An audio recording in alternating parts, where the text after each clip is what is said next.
Good afternoon, ladies and gentlemen, and welcome to Democracy Unplugged Regional Alternative Political Candidates Forum. First of all, I'd like to thank Democracy Unplugged for hosting today's forum. We have 5 alternative candidates for the top office in the nation. Let me introduce them one at a time in alphabetical order, starting off with Andre Barnett. He's from Poughkeepsie, New York, running as an independent. He's the founder of Wise Dome Incorporated, an IT company. He's a wounded Army veteran, a graduate of Western Governors in Salt Lake City with a degree in information technology, and he is also seeking the Reform Party's nomination. Andre, welcome. You're welcome. Next one we have is Leah Lax from High Spire, Pennsylvania, near Harrisburg. She's running as a Democrat. Leah is a retired entrepreneur and has an ongoing internet presence at, let me get this right, blogspotradio.com/IamListening. She's working with Ori Tance over Obama's legitimacy, eligibility for president. Our third candidate is Robert Millens from New Jersey. He's running as a libertarian, member of Mensa, and he also ran for president in 2008, which is when Robert and I first met.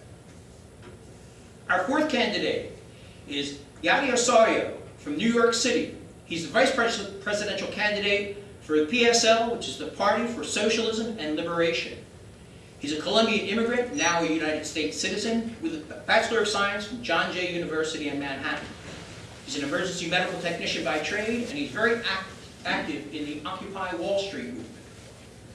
Our fifth candidate that we have is Jeff Siggins from Pennsylvania. He's running as a write-in. Professionally, he has an interesting career. He's an actor from Broadway, movies, and TV. In fact, he had a recurring role on the Patty Duke Show, something I used to watch when I was a kid. He's a furniture maker, a goat herd, a hotel manager, a professor at 2 Chinese universities, a tour guide, and a Wall Street clerk. His candidacy is explained more fully in his recent book, Me for President and Pope, which is available at jeffprespope.com. Prez with a Z. They are our 5 candidates. Now beforehand we chose for speaking order, and I won't go into that now, you'll notice that as we go along, so if you're wondering who's first and last. The format today is that there will be a 2-minute opening statement, a 2-minute closing statement, and all answers will be limited to 1 minute.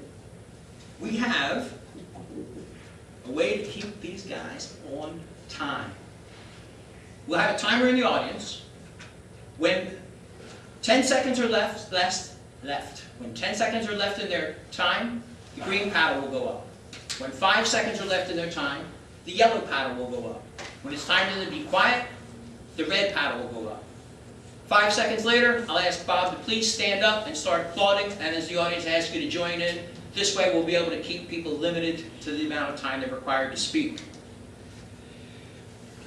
In terms of the questions, Democracy Unplugged has 3 canned questions that they'd like me to ask.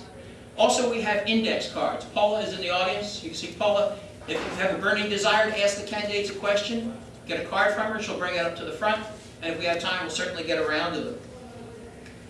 So we'll have the canned questions, the questions from the audience, and I'll also be doing what I call lightning round questions. They'll be simple yes-no questions, maybe something we can find out a little more about the candidates personally. And also, you know, I like to cheat. I always like to have a little bit of an out. So what I've done is I've come up with some cards.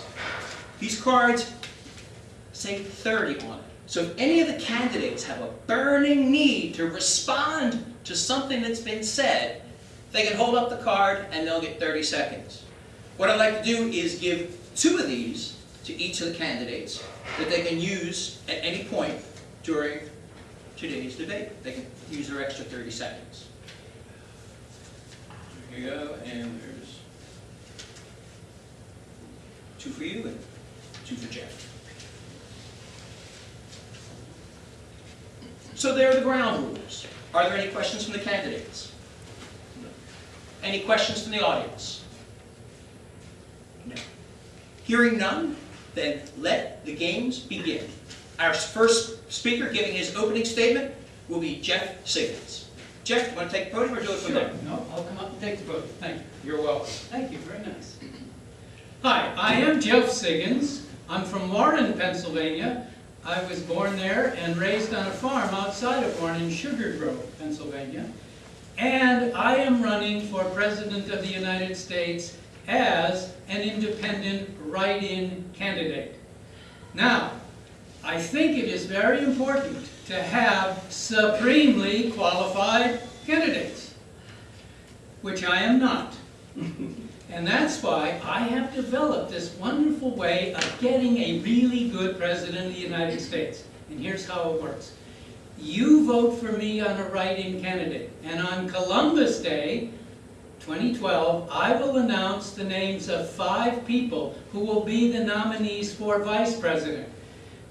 They will be people like, well, let's see, the Christian Coalition might be looking for a candidate. That would be maybe Mike Huckabee. Ron Paul probably won't get the call, but maybe he'll want to be. We need a woman, a Hispanic, a business person. Now, Mitt Romney's a business person, but what if we had another business person like Warren Buffett or Bill Gates to run for president? Wouldn't people want them even more? So that's what I want to do. I want to find 5 really qualified people who will be the vice presidential candidates. You vote for me for president on a write-in. You vote for them as the vice president. And then when I get elected, ha ha ha, what happens is I say bye-bye and they take over. But we need to get rid of the Democrats and Republicans holding the reins of the presidency, folks. It's not working well. It's gotten too corrupt. And I look at the Democrats and Republican parties as criminal organizations now, because that's what's happening. And so we have to find a way to get them out of there. They're going to spend $1 billion each, the Republican and Republican and Democratic candidates. That's just so corrupting. They're so tied to that money. We have to find a way to get rid of it. I have devised this plan, and hopefully by the time Columbus Day comes around, people in America will know that they have an election within the election, so that we actually have good people to vote for. That's my plan. That's how I see it. Thank you very much.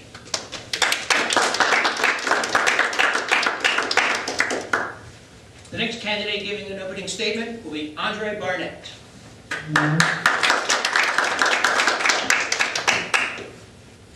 Thank you. My name is Andre Barnett. I'm running for President of the United States for 2 reasons. Number one, we really need to give the power back to the people of the United States of America. We don't need the United States government playing as the all-powerful and supreme being over the people of this country. The people have a right to run this country as they see fit. The people have a right to have their needs and their requirements met by those representing them. I believe that we need representation in Washington, D.C. that's going to do just that. They need to be held accountable to the people, and that's what I plan to do. Give the power back to the people so that we can be held accountable, so that the U.S. government has to do what the people want them to do. We're in a democratic republic. This is not just a democracy. And we have an obligation to the people of the United States of America to make sure that we maintain the balance of power and that we fulfill our obligation. That's something that Washington, D.C. just forgot about. We've forgotten about who actually puts us into office and what the Constitution actually outlined for us to do. And we really need to get back to those roots. I'm Andre Barnett. I grew up in Zanesville, Ohio. I went to college first in Tennessee, left college and went into the military. I served my country for 4.5 years until I fell from a helicopter and was chaptered out. I moved into the private sector, and then I worked for the government overseas. I lived in various countries for over 9.5 years. I learned about their economic infrastructures, how their governments work, and how they really feel about the people of the U.S. I learned about what their taxes get them and what they're paying. I also learned exactly what it means to be an American, what we have, and what we have is special. This is an incredible country to be a part of. Right now, the President of the United States really needs to take notice of the American people. He needs to take notice of what he has and who he's working for and what he's working for. That's why I'm running for the President of the United States. Thank you.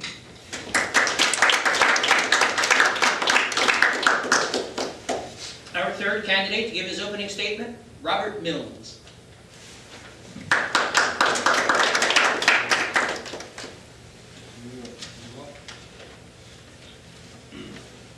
This is my second try at this. I was in the 2008 elections and I didn't do very well. I didn't do better this time. But I have been studying the situation, and my claim to fame, if I have one single thing about me that's most outstanding thing is I developed the strategy to win the election. And I know I've seen candidates say, well, we can win. It's almost the first thing they say, well, you know, we're going to win the election this year, rah, rah, rah. But they never do. Third parties and independents never win. The closest one that came to winning was Theodore Roosevelt in 1912. And I looked at that election real close, and I figured out how to win, just do a little better than he did. And that involves the Progressive Party and the different factions of left and right. Mix and match. It's all on my website, robertwmillensforpresident.com. I'm from New Jersey, born and raised there. Maybe you can tell by my accent. I've tried for the Boston Tea Party nomination. The election was last December 22nd. I lost, but the person that won is right now having some problems with credibility. So that, as far as I can see, that's up in the air. As a matter of fact, just today, it was just posted that the chair of the Boston Tea Party has issued a statement about giving her 2 weeks to answer his charges. So, if I can't get the Boston Tea Party nomination, I was going to try for the LP nomination, but that's probably going to go to somebody else. So I'm looking at the Green Party nomination, which is the convention after that, after the Libertarian Party nomination is the Green Party. The object is to have a left progressive president and a libertarian vice president on a ticket to add the possible maximum blocks. If you do that, you come up with 40%. That's what I'm trying to do. If you look at Teddy Roosevelt's results, he had 27%. I came up with an estimate of 27% for the left progressive vote. Libertarian vote, Cato Institute said it's 13%. I'm sorry, but that adds up to 40%. I think we could win in a close three-way election. It might even be a four-way election if Americans elect to get to Ron Paul or somebody else. That makes it even better. Thank you. Our fourth candidate, Dari Osario. Come on up.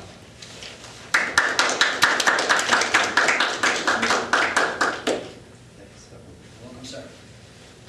Okay, sisters and brothers, we are very excited to take part in today's forum, and I want to start by thanking the organizers for inviting myself and the Party for Socialism and Liberation as we begin this very important election year.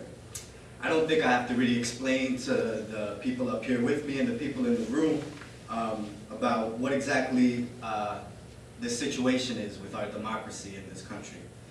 Elections in capitalist America, especially the presidential elections, amount to nothing really more than political theater, where the citizenry are given the illusion of choice. We say an illusion because ultimately we will be told that in order not to waste our vote, we will have to pick between this Wall Street friendly candidate or that Wall Street friendly candidate. Some may argue that what we need is a real man of the people or a real woman of the people. That what we need is someone who won't take corporate money, for instance, or somebody who grew up poor and knows what it's like to be a regular person, or somebody really smart like a scientist to be in the White House, in order for us regular folk to get nothing more than the justice and fair treatment that we so desperately deserve and need. What makes our campaign different, however, and I think it is something that people have experienced after 3.5 years of Obama in the White House and a democratically controlled Congress, is that electing Obama did really little to alleviate our troubles. And we should say, personally don't have anything bad to say about Obama as an individual. He's just one man, and he could in fact be the nicest, most liberal guy in the world. But that does not matter in our eyes. The bottom line is that whatever individual gets voted into office in 2012, it's ultimately not as important as to what class that person represents. Yes, we believe in different classes in this country. We believe that we're not just one nation, that there's a ruling class and a working class and oppressed class. Recently it's been divided in the 1% and the 99%. Will that person who get elected uphold the rights of the ruling 1% who own all the important wealth and property in this country? Will that person uphold the so-called rights of the 1% who make their living not by working, but by purchasing our work and our labor power, and purchasing the labor power of other people and then pocketing all the profits for themselves? Or will that person represent the interests of those of us who have to get up every morning and work every day and sell our labor to the highest bidder on the so-called free market? Our party stands staunchly with the latter, of course, with the 99%. We are not running and dedicating all this time because we think we have better policies or a better way to manage the anarchy of capitalism. No. We are running to come and speak to you and do what we're doing here today. Talk about socialism and about what a true democracy can be like in this country. The ballot box, sisters and brothers, is just one way for us to fight for what we need. But we need to do more than that, of course. We need to organize in our schools, in our workplaces. We need to be in the streets, as in with the Occupy movement. We must challenge at every turn the right of the super rich to run our lives. And that's where you're going to find myself, and that's where you're going to find Peter Lindsay, who is our presidential candidate, and we're happy to be here. Thank you very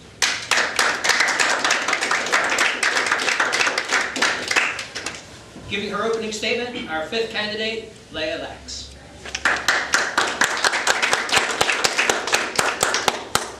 Thank you very much. Thank you for inviting me to speak here. I really am thrilled of this.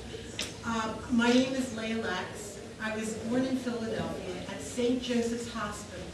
I have a birth certificate. I have a birth certificate with my feet on it.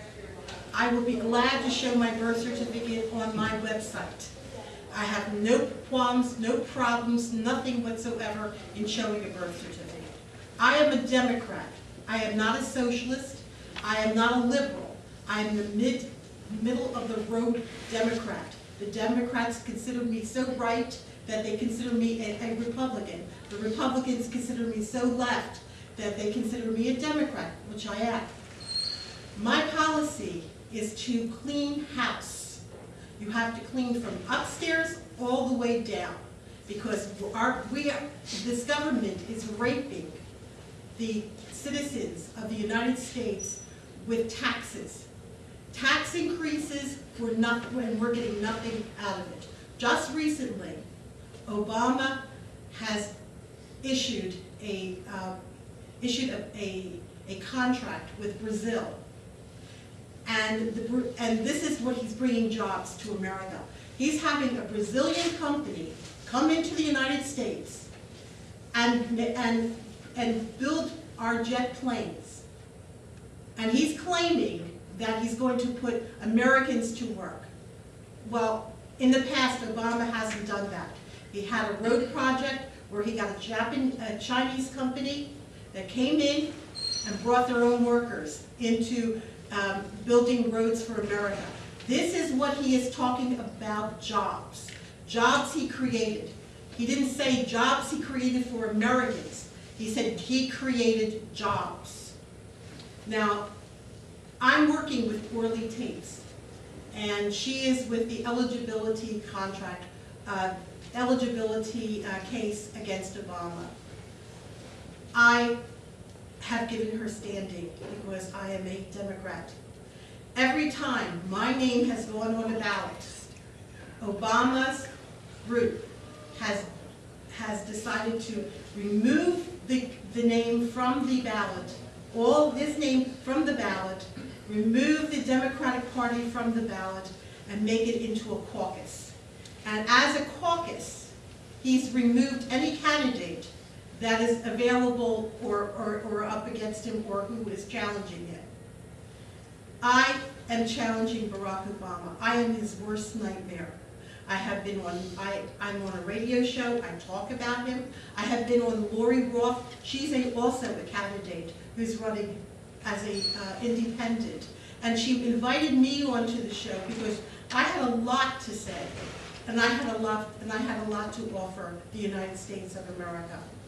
And I love my country. And I want this country to be restored. And let's restore this country, and let's restore the Constitution of the United States, because Obama has been ripping that apart. Thank you.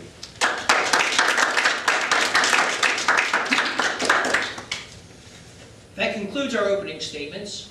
What we will do now is we will go to, first of all, the questions from Democracy Unplugged, and we'll be doing those one at a time. In terms of speaking order, what I would like to do is start off where we started off the first time, starting with Jeff, and then work our way through. For the second question, we'll start off with the second speaker, who was Andre, and then, again, just to rotate it through. One thing that I neglected to do is I introduced the candidates and had them introduce themselves. I never introduced myself. I'm just this guy, you know? My name is Ken Krawchuk. I was the Libertarian candidate for governor of Pennsylvania in 1998 against Tom Ridge, and in 2002 against Ed Rendell.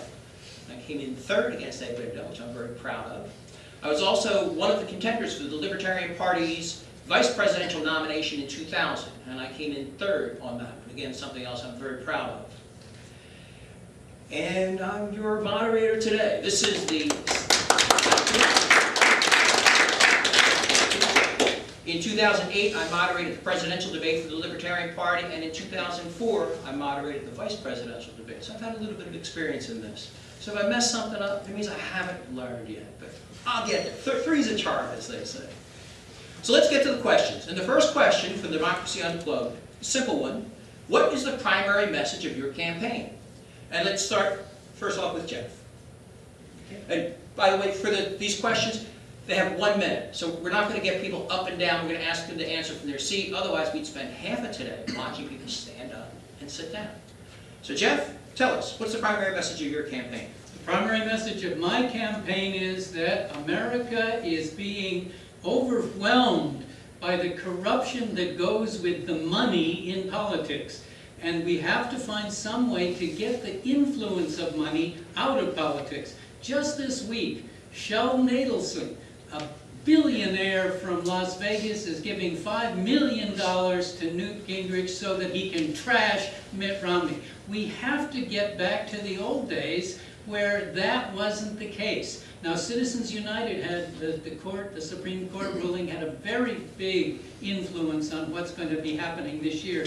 But what I see is just each political party's candidate trashing the other with huge amounts of television ads that are just going to be so ugly. We need to get away from that. And that's what the basis of my campaign is, to get people in there who are not bought by rich people. And that's what my campaign is about. Thank you. Thank you. Andre? You have a 30-second person. Oh, already. All right, 30 seconds. My question is to you, is that how do you describe yourself to be different from the other candidates unless you show what the other candidates have done wrong in the past? And you get the rest of her 30 seconds. Well, what I would like to say about that is I am running not to really be the president. I want to get somebody else in there. I want to give the American people a true choice. So I would be the president for a short while, but then I will give it to the vice president who wins. Can I give just one little thing? You could use both of them right away if you want, but that's going to be it for the rest of the day. Okay, I'll hold off. All right. Then we will proceed with the first question for our number 2 candidate, which would be Andre Barnett, or who would be Andre Barnett. And the question was, what is the primary message of your campaign? Well, the primary message of my campaign is that we've got to educate America. America has to be educated in order to make an educated decision. We have to provide them with candidates that have real solutions, solutions that are explained to them in a way that they can understand. Not high 6,000, 60,000 foot overviews of what they believe could be a solution, not giving any detail. We have to be detail oriented, and we have to give the American people something that they can grasp and that they can support. My campaign is to give the power back to the people, again, because we have to be held accountable to them. If your president or your Congress is not accountable, then what tells you that they're going to do what you need them to do? Nothing. You have nothing giving you any kind of support from your candidates. Right now, today, we have Obama that says, I'll create jobs. I'm going to do this, I'm going to do that, but it never happens. We have the Republican candidates that are telling you, well, we're going to be able to do what Obama can't do, or what he hasn't done. And they trash each other. Yet nobody is giving real plausible solutions to the problems that we're facing. Now's the time for us to educate America, for us to give them those solutions in detail. Tell them how we're going to fix these problems, how we're going to resolve the issues. That's what this campaign is about, doing what's right for the American people. Thank you. Robert Mills, what's the primary message of your campaign? The primary message of my campaign, I've already mentioned, is that I have proposed a strategy that can win. And I've done the math, done my homework, put years into this, studying it, and like it says here, a member of Med said, well, my membership lapsed, but I put a lot of brain power into this. And I think I figured it out. I wish I had Teddy Roosevelt in front of us now. I would ask him, what do you think of my plan? Because I think it would work. And I could even offer him a few suggestions so he could have won 100 years ago. That's the primary thing about my campaign, is to get out the message that the progressives and the libertarians, they join forces, they coordinate, they vote, they can have 40%, and that's going to still be close. I'm not saying it's going to be a landslide. It'll be very close, three-way. And if the American elects get in there and they have a centrist ticket, that's even better. Got to lower the threshold for the three-way race for the progressives and the libertarians. So I have no problem with Americans elect getting in the race. I have no problem with Ron Paul getting in the race either, because if he takes the Libertarian Party ballot, I don't need it, because I hope to get the Green Party ballot. If I don't, I can. Ralph Nader proved that an independent could get on enough ballots to win. So it's all been figured out. All we have to do is coordinate libertarians and progressives. Thank you very much. Gabby, what's the primary message of your campaign? The primary message, I think I hit on it a little bit during my opening statements, but I think there's probably really two main things. The first one being that I think we have to be forthright with our constituency, my constituency being the workers of this country, and we can't let them fall into this illusion that happens every 4 years. You know, what would happen if in 2008 or 2007 George Bush declared himself president for life or something like that? You know, there would be a rebellion in America because we wouldn't stand for it. But that's not the case. We supposedly have a choice in this country. Every 4 years we get to elect our leader. But what the message that we want to portray is that, do we really have a choice? I mean, we have a choice. We're eventually going to have a choice between, it's looking like Romney and Obama, two hand-picked candidates that are both extremely beholden to Wall Street. Or, you know, you can vote for Peta, who's running for president under our ticket, the PSL. But we understand that without billions of dollars in corporate backing, our message is unable to get out there. You know what I mean? If somebody has $1 billion in this room and believes in us, you know, we take it, of course, and we think we would win. But that's not the case, and it's never been the case. The case is that there's only one type of person that gets into power in this country, and that is a person that fights for the interests of property owners, the big property owners in this country. And I think our second message is that we need more than just good people in office. We need a movement to replace the rule of the rich and put in the power of the people. And I think that without, I think that suggesting that electoral politics is the only option for working people is not genuine. Thank you very much. Leah, what's the primary message of your campaign? My primary message is to restore the Constitution, and America is not for sale. We need jobs. And it seems that the promises, they're what I call Hollywood promises that Obama has given. In fact, he's the celebrity. He was a celebrity in Hollywood. He was a celebrity prior to running in office. He also is, I don't know, gravedigger I call him, because he dug up an awful lot of dead votes. A lot of dead people came into the voting polls and voted, including it was my husband in 1907, because I received his voting application, not application, registration. They came to my house after the primary, and I said, he's dead. How could he have voted? Where did this come from? And that was another thing that kind of struck me with Obama. I had met Obama. I know him. And I met him in a grassroots meeting. And Obama wanted to get everybody to fake signatures on a petition. And I said no. And I walked out of the meeting. And before I walked out of the meeting, I asked him about his name. It seemed too foreign for me, and especially the name Hussein. And I asked him about his middle name. I said, Hussein, that's a Muslim name.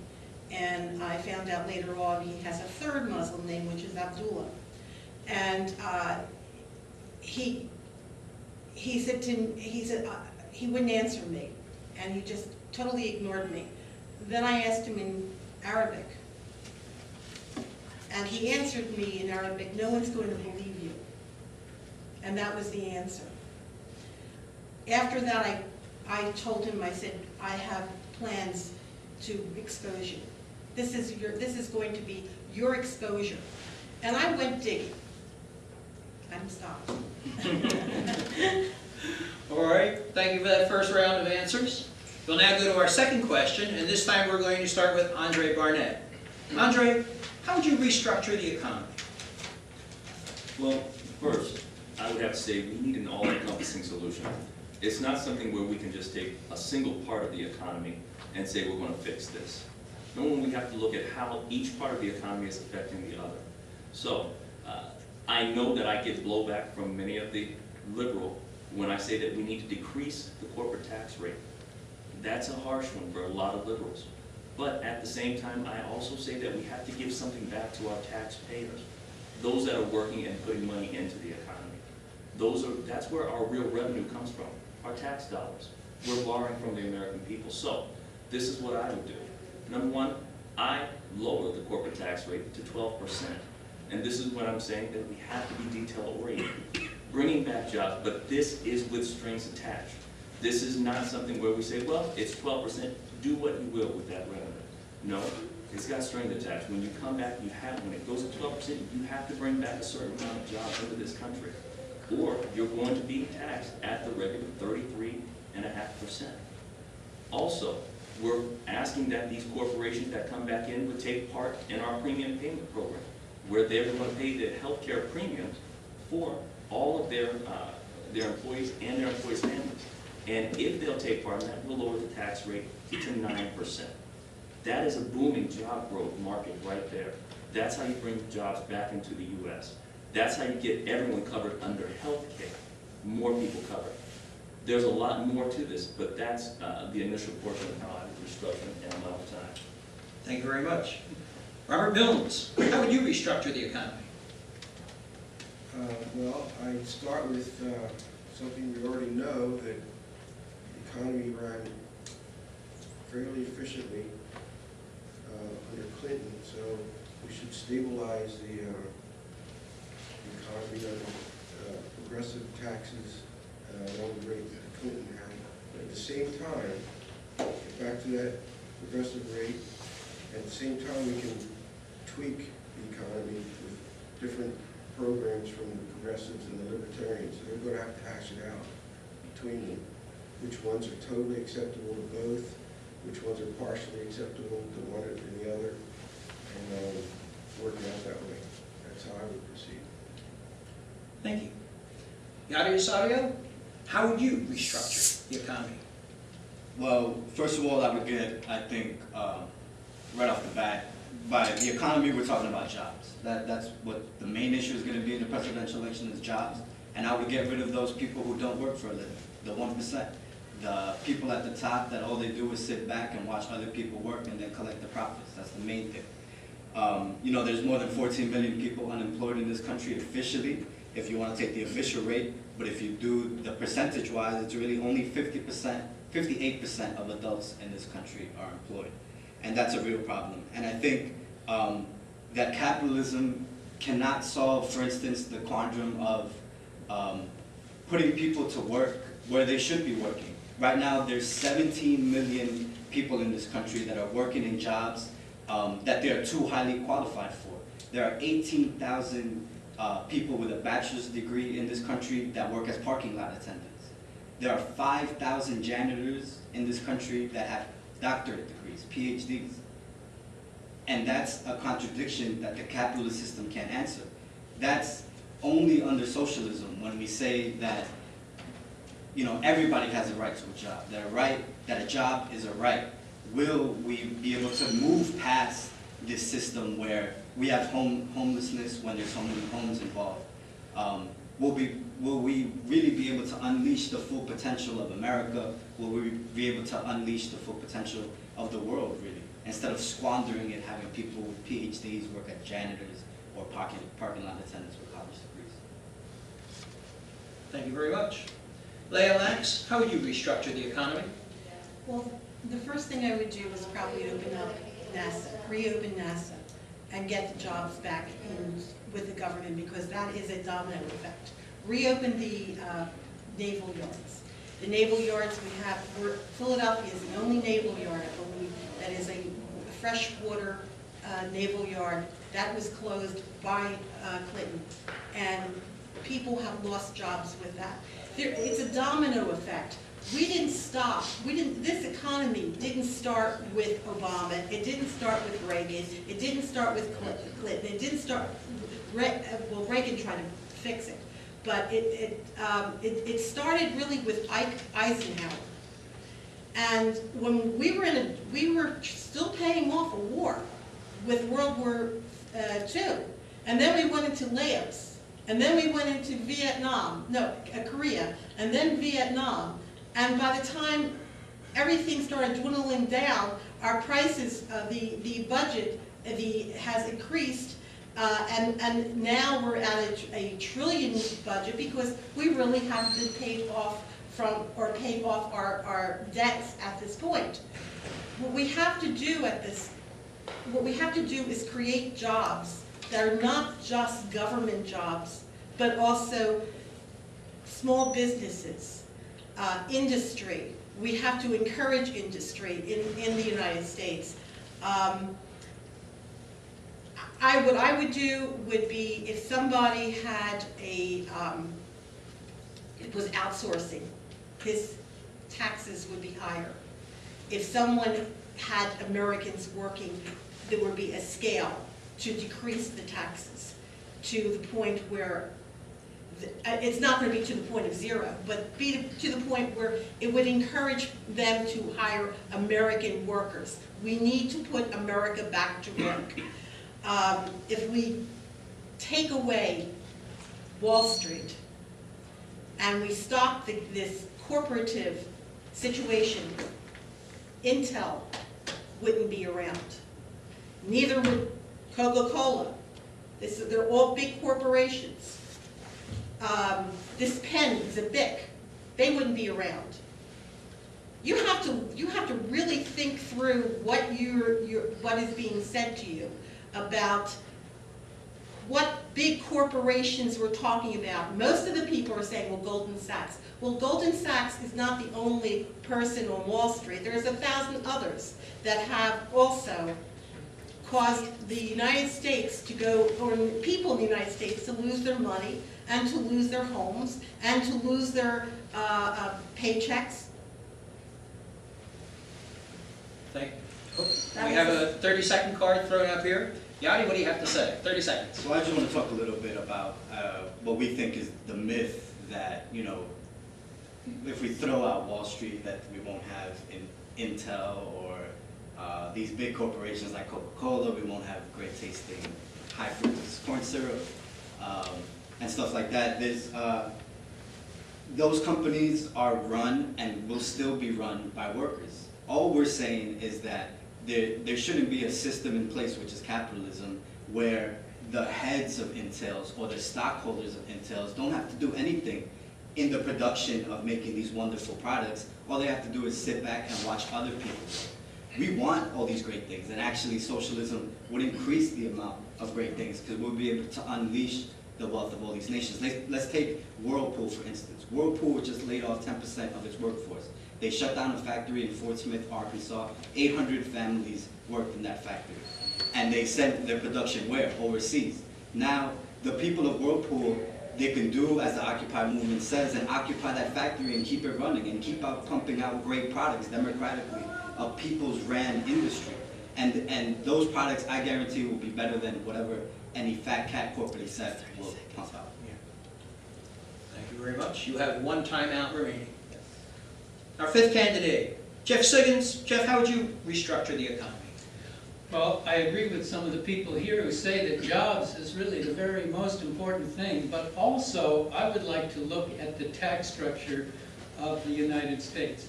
If we look at the United States tax code, right now it's 17,000 pages. Oh boy. How does it get that big? One word, deductions. All these deductions that people get. That's where the lobbyists do it, that's where the accountants and the lawyers, they want deductions for their folks. That's how the rich people can keep so much of their money. General Electric paid no taxes. Why? Because there's ways to deduct money. So let us revise the tax code, simplify it. 4 things. It should raise enough money to pay for what the government should be spending. 2, everybody should pay some taxes, whether it's $10 or $100. They should pay some. 3rd, there should be nobody who has a burden put on them from taxes. That would not be good. And the 4th thing is no deductions. If we can get rid of the deductions, we can shrink the size of the tax code immensely. We need to simplify it and just say, okay, this is what, you get this wealth, this is what you have to pay. So, and a progressive system of $10,000, of $250,000, whatever, you pay a higher price. Now with the jobs program, we've got $2 trillion overseas waiting to come back. Let's talk to those people who have that $2 trillion. Set up a system so that it can be used for a water project or roads or hospitals or schools. We must find ways to put people back to work and let those companies who have that $2 trillion benefit by it so that they work together. Thank you. Thank you. 5 different opinions on how the economy should be restructured. That's internal to our country. Now let's look abroad. And to ask the question, how would you change the foreign policy? We'll start with Robert Mills. How would you change foreign policy? Well, the obvious first thing would be the libertarian position of withdrawing from military bases all over the world and American empire, so to speak. I have a few problems with that, but basically it sounds pretty good. Withdrawing The problem I have with that is, when America withdraws, that leaves a power vacuum. And any one of any number of powers in the world can fill that vacuum, and that won't necessarily be a good thing. So I would hesitate to have a complete withdrawal, but the idea of withdrawing the troops from South Korea, for example, I have no problem with that. Pretty good idea. They're all within range of being casualties pretty quickly. If we withdrew them, then they're not being held hostage in South Korea, basically. And we should end these wars like Iraq and Afghanistan, and this new one that's coming in Iran. We should not even go there. That's pretty much it. I would start with the libertarian position now. All right. Yadi Osario, how would you change our current foreign policy? Well, I think we should definitely bring all the troops from abroad, because currently, right now, they're serving the interest of the global empire, the interest of Wall Street, really. And what they're there for is to secure profits for the rich. So definitely bring all the troops home from the 800 and so bases, 150 countries that we have people at. You know, Barack Obama just actually opened up 7 new military bases in my home country of Colombia, and has, of course, invaded Libya. All these nations, which I think is very key to foreign policy, is that we must start being cooperative with nations around the world, and especially with those nations that refuse to be beholden to the interests of Wall Street. Nations like Iraq, which is why it was invaded, nations like Libya, nations like Cuba, nations like North Korea, that say that our people come first, not the interest of these global big bankers. And I think that's important. Also, I believe that we should fix our immigration policy, which I think is tied to foreign policy. You know, there's no reason that the third world should exist as it exists. GE should pay that person in Yemen just as much as they pay anybody here. As a socialist, we don't believe in borders per se. We think that there is a global working class and that there's a global ruling class, a global 1%. Thank you very much. Next up, we have a 30-second response. Andre, what do you have to say? Now, this has multiple parts. Number one, are you the presidential candidate for your party? Vice President. Vice presidential. Where is your presidential candidate? That's the first part. Number two, you want to withdraw troops from all around the world, yet you support socialism, which is a globalized infrastructure. How can you support globalism if you don't have an enforcing authority around the world? The remainder of his 30 seconds. Our presidential candidate would have loved to have been here, but she's out in LA. Her name is Peter Lindsay. And I don't want to I'm not for all troops getting removed. I'm for the troops that serve Wall Street coming back. Right, but you said bring all the troops back. Yeah, all of our because troops. all the troops right now serve Wall Street. There's none of our troops, for instance, serve regular working people. They're not out there, but it's a lie that they're out there protecting me and you. No, they're out there protecting the oil for Exxon. They're out there protecting, you know, infrastructure for Halliburton. But that's not so. I was in the military. I know what my mission was, and it was not protecting oil. Is this a back and forth, or? Well, I was waiting for the timer to hold up the paddle. It's only supposed to be 30 seconds. I think We we're running were- way over time on this. Please look up the March Forward organization, which is active duty and retired servicemen who make Right. it very clear that they serve the interests of Wall Street. Let's move on. Getting back on track. Leah Lax, tell us, how would you change current foreign policy? Well, first I have to say I stand with Israel. I mean, I'm sorry if it's against your policies. I stand with Israel. That's number one. Number two, I would stop all monies going into any country that steps on our flag, burns our flag, yells and screams death to America. This has been going on for the past 3.5 years. The first check that Obama wrote out was $600,000 to Hamas. which I consider Gaza, part of Gaza, and part of the West Bank. This year, he wrote out a check in the beginning of the year for $250,000. These are supposed to be for schools and housing, and so far I have only seen a child with a gun. I haven't seen children with books in their hands, but I've seen children with guns in their hands. Now, I can't quite understand why America has to buy its safety. America, if we're giving them money, in fact, he gave money. Let me go back a little bit.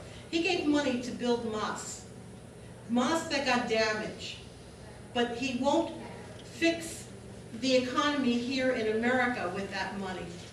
He prefers to give it to foreign interests that hate America. I'm not going to say anything more about that. That's my policy. It's my foreign policy. Thank you very much. Next, Jeff Siggins, how would you change our current foreign policy? Well, I think we have to ask a basic fundamental question, and that is, should America be a nation or an empire? Right now, with, as Yari said, 800 plus, maybe 900 as Ron Paul, bases overseas, in overseas countries, we are tending to look like an empire. Now, I think that we are a nation. And so I would like to see some of those troops, if not, I don't want to say all of them, because there are places in the world where we need troops. But I want to ask another question. How would you feel if China set up bases in the United States? Or any foreign power set up bases here? We would scream and carry on something fierce. And rightfully so. But that's what we're doing. And we're not asking permission of the governments in some of these cases. We're just going in and saying, you're going to get a base. That's how it is. How would you feel as a citizen of that country?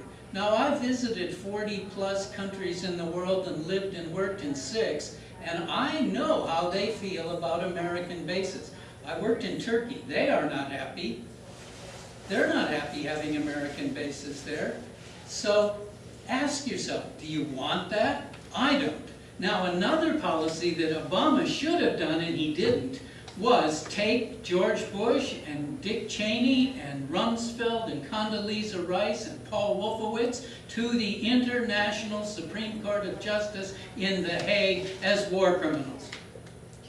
That has to be soon.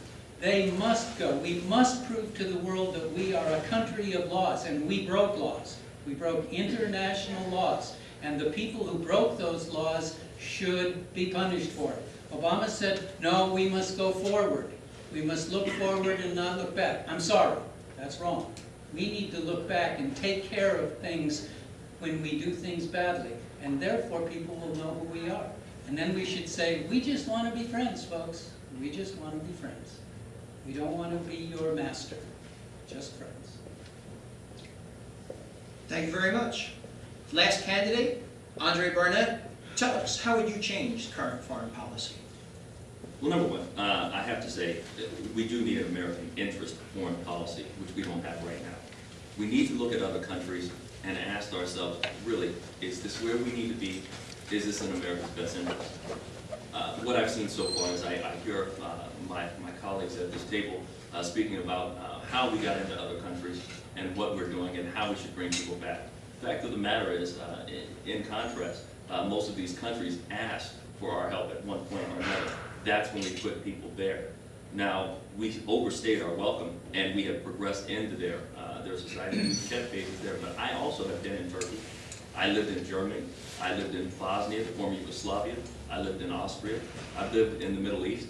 And yes, their economies love our bases there because we consume their products, and we put money into them.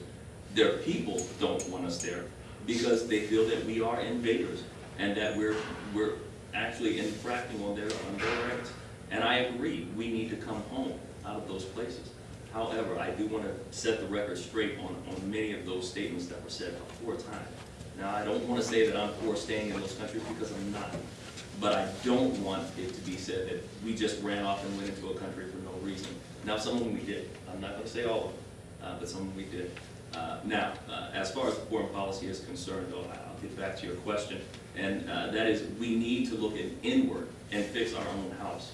The biggest issue to me, as far as national security, is the threat of social engineering within our own country, and that is a big issue. That's something you learn right when you get into the military. If we don't have a solidified front here at home, we're never going to be able to secure our borders, to secure our national interest abroad either, because we're going to have too many possibilities for homegrown terrorism, for social engineering within our borders, and a house divided can't stand. Our people can't support a government if they can't trust the government, and that's what we have right now. We have divisions in our country, and that's what it looks like a lot of this table represents, divisive natures within our society, and I think that we really need to get past that. If we're going to have a president that's going to be a president of the United States, we need somebody that's going to stand for everyone, not just for one portion of our society. Thank you very much. So that ends our 3 prepared questions from Democracy Unplugged. What I'd like to do now is just quicken things up a little bit and do one of our lightning rounds. And as moderator, I'm just going to pick the order. And this time I'm going to start off with Yadi. What I want to know from all of our candidates is, what is your favorite movie and why? For example, my favorite movie is 2001, because I think humanity needs space to grow. Our future is out in space somewhere, and I think that movie typifies that. So I'm looking for, what's your movie? And a real quick answer. 1 sentence, 2 sentences max. Yadi, tell us. Okay, as far as movies concerned, I mean, I really like Quentin Tarantino movies. I feel he's a great actor. I enjoy most of his movies, but I guess Inglourious Basterds was my favorite one. Not for any political reason, but I enjoy cinema. Thank you. Leah? My favorite movie is, I never heard of that. it was not that one either. I can't even remember the name of the movie. It had to do with Meryl Streep and defending your life. That was my favorite movie. It was with Meryl Streep. And the reason why I liked it was because it made me cry. And it was a girl's movie. I mean, that's basically what it is. And I like girly movies. I mean, I'm a female. Robert Millens, what's your favorite movie and why? Well, my favorite movie's always been Slaughterhouse-Five. Oh. Got a little bit of everything. Pornography for the guys, and war for the guys, and it has politics, it has military strategy, like the firebombing of Dresden. It's always been my favorite movie. Andre, what do you like? That's a good question. I have a lot of favorite movies, but I would say my most favorite is probably The Last Dragon. I was always a martial arts fan, and I like how the cultures were actually intermingled. We had it showed a lot of diversity, and it also showed what to me was the fighting spirit of the underdog. Nice. Thank you. Jeff, what movie do you like? Why? Shakespeare in Love. I like love stories, #1, and I love the language. It just sounds so wonderful. The words that come out of the people's mouths, whether they're written by Shakespeare or Tom Stoppard, who wrote the modern language, it's thrilling language. Fascinating. I love the lightning rounds. It's one thing to find out the policy that somebody's going to follow, but I like to find out who the person is. And these sorts of questions bring out that. Am I right? What do you think? Thank you very much. All right, now let's get serious again. I have a serious question, and this time we're going to be starting with, who did we start with last time? With Robert last time. So this time we're going to start with Yadi. This one is for you. What would be some of the legislation you would send to Congress? Okay, I think, first of all, I grew up undocumented. A lot of my family is still undocumented. So definitely, you know, full rights for all working people. There's no reason that people should be subjugated to living in the shadows in this country without health care, without any right to unionize, without any political rights, without feeling like a human being, just for coming here to work. It's no crime to escape oppression, and that's what the third world is. The real crime is the creation of the third world by the 1%. That's the real crime. There's no crime to look for work, so I think that would be the first legislation I would pass. Thank you. Leo Axe, what would be the first legislation you would want to see passed? I would like to see the revoke of the Patriot Act. And the reason for that, I think that has removed a lot of our rights, and we have to restore our constitutional rights in America. That would be my first legislation. No seconds, just less than Oh, time. second, okay, I have time. The other one Use it would up. be to remove the Obamacare. I don't think that people should be forced to pay. I feel that we should cap insurance, medical insurance, and make it reasonable and affordable for people for independent insurance. And not only just medical insurance, but insurance on your house, your car, dentistry, whatever else insurance you need. It has to be capped and not let the insurance company take advantage of the people. That's it. Jeff Siggins, what would be some of the legislation that you would send to Congress?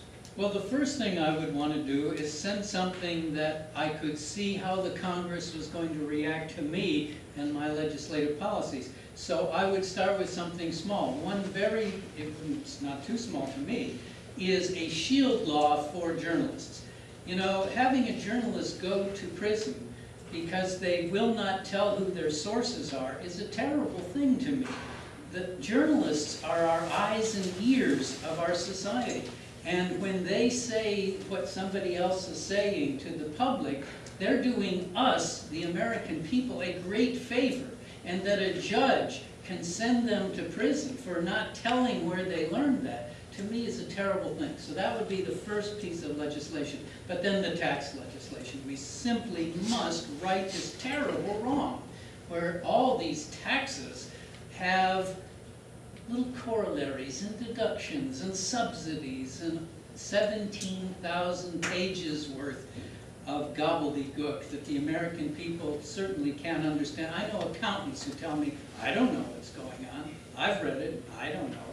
It's just too complex. Simplify it. We must simplify the tax code. That would be my second legislative project. Well, thank you very much. Andre Barnett, tell us, what would be some of the legislation that you would send to Congress? Well, there were quite a few that I heard already, that were already on my list, but the Patriot Act, Obamacare, of course, the tax legislation, I would repeal all legislation that actually gives way to the corporate elites and those that are just in certain business sectors, such as the financial sector, the energy sector. Those would be repealed. But also all of the legislation that was acquired during our perpetual state of emergency from the 1930s to the 1970s. That's what would get the government back into the framework of the Constitution that was filed for it. Thank you. Robert Mills, what would be some of the legislation that you would send to Congress? Well, I've already mentioned the tax, repeal the Bush tax cuts, try to get the tax structure back to where, the economy back to where Clinton had it. And also the recent cuts in the defense budget, there's a thing called the peace dividend. Obama's trying that, but as usual he comes up short, so I would have more of a peace dividend. And another thing is the libertarians seem to be interested in decriminalization of drugs, and also I would be interested in taxing something like marijuana cigarettes as an income source in the United States. And let's see, there's a whole bunch of others. I'll leave it at that. All right. Oh, we got a 30-second one, okay. What would you like to say, Jeff? I want to say to him, thank you very much for mentioning the marijuana thing. If I were president, my first act on the day of the inauguration would be to give a pardon to every single person who has been arrested and convicted of any crime having to do with marijuana. It's a plant that God put here on earth, and that people should have to go to jail for 28 years 40 years for imbibing in a plant that was put here by God is criminal. And it was made criminal in the United States books by some guy who needed a job. He was being thrown out of his job as the head of the Federal Alcohol Board, and they put him into the Federal Drug Board. Harry Anslinger, his name was, and he deserves a very terrible afterlife. All right, that was it for that question. You know, one of the most difficult things about being moderator is I have to stand up here and remain neutral. I can't cheer, I can't boo, and I got to stand here and just... I'll leave it at that. So that was the first question from the audience. And by the way, Paula has cards. We have a number of questions here from the audience. If you have a question for the candidates, get it on a card, get it on up here. So Paula's out there.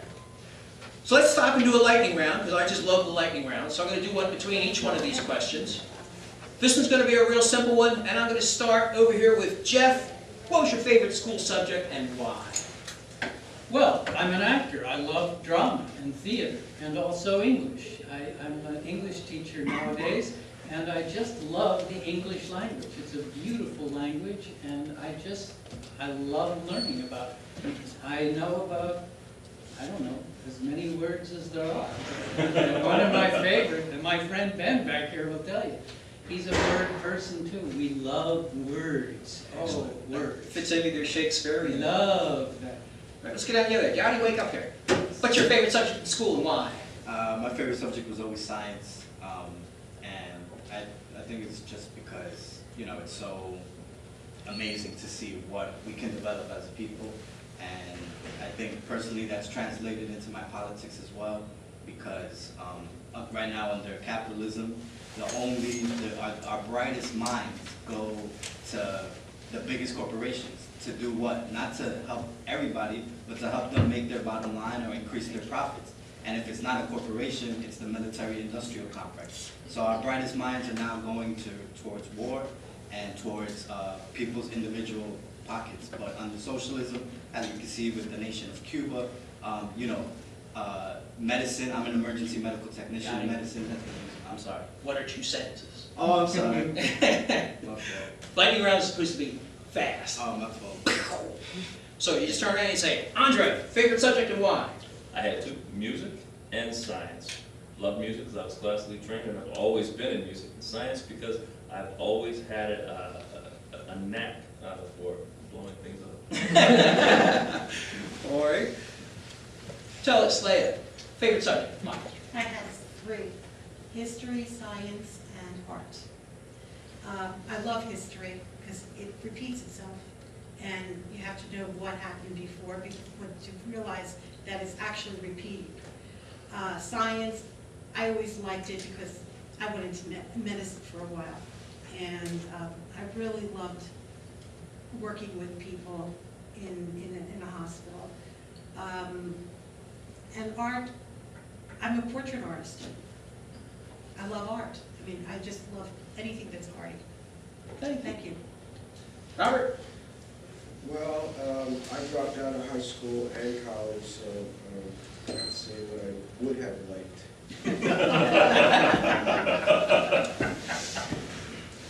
I did do rather well in physical sciences in high school. A little bit of high school I did take math and physics and chemistry.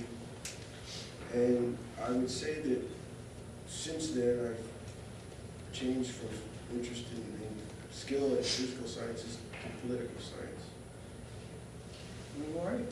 There you go. We learned a little bit more about each one of them. Now let's go to a serious question, and Leila, you'll be the first one to answer this one. What, if any, is your experience in electoral politics? Electoral politics? The card says electoral. Electoral politics. I was I was in politics in Philadelphia. I was first started off as a committee woman, and then I was basically, my name was put on the ballot for a council person at large. That's all I don't think you need to have experience to be the president. The experience application, according to the Constitution of the United States, is to be a natural-born citizen and to be above 35. And I'm way above 35. All right. Jeff, what experience, if any, do you have in electoral politics? Zilch. Never ran for anything in my life. You have about 28 more seconds. Well, That's good. just stop 58 right more there. seconds.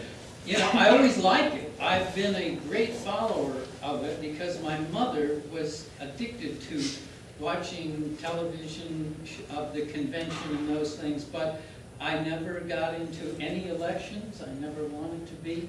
And in this one, I don't really want to be. That's one of the things I want to say about my candidacy. I think we need somebody in power who's willing to give it up really quickly and show people that power can be given up quickly.